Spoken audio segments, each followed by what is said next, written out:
This is Kevin Mayo, and today we're going to drink some Narragansett private stock Russian Imperial Stout. Now, Narragansett was the beer I was brought up on. You guys have heard me say that before. Drank gallons of it, started drinking it when I was 2 years old.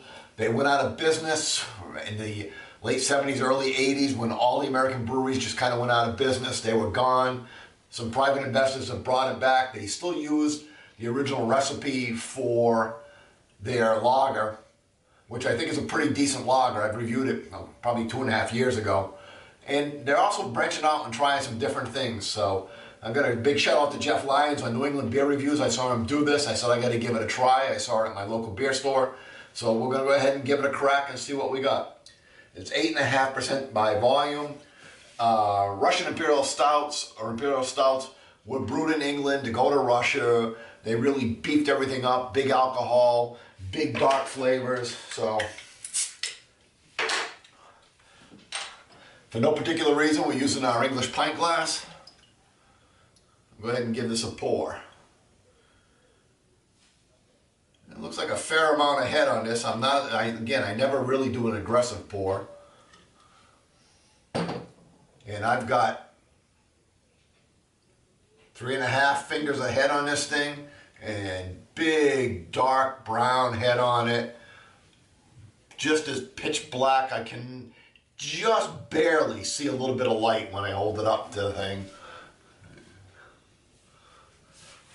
And I was getting some aromas coming up as I was pouring. A real dark cherry.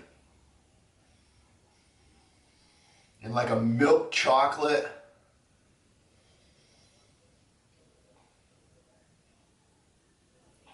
Just a hint of maybe espresso. And a little bit of a burnt, like the malt was burnt smell, which is typical of the style.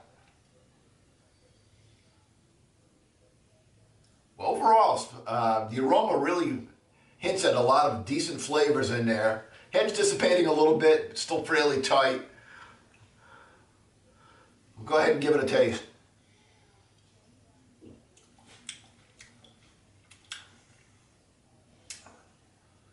And it follows the aroma, but almost backwards.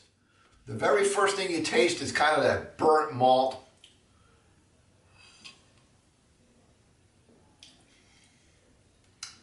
Then you get the dark chocolate. Well, then you get a little milk chocolate. Then you get espresso. I mean real, not black coffee, like espresso. And it's got a real bitter aftertaste. Not a hoppy lingering aftertaste, but this is definitely hot. It's supposedly 60 IBUs.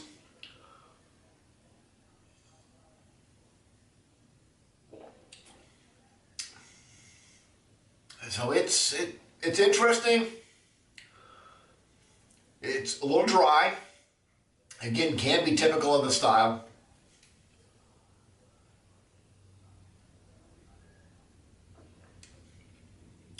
Yeah. It's funny too.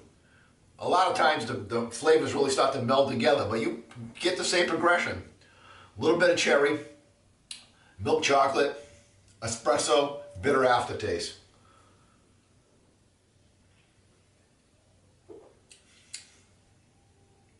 A little bit sharp, too, in the mouthfeel.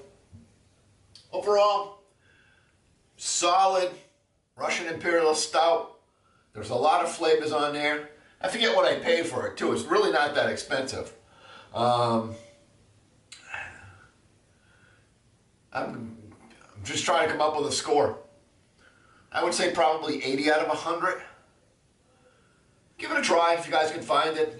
Some of you guys on the East Coast may be able to find it. Definitely in New England you can find it. It's not the best Russian Imperial Stout I've had, but it's interesting and it has a lot going for it. Till next time, keep drinking.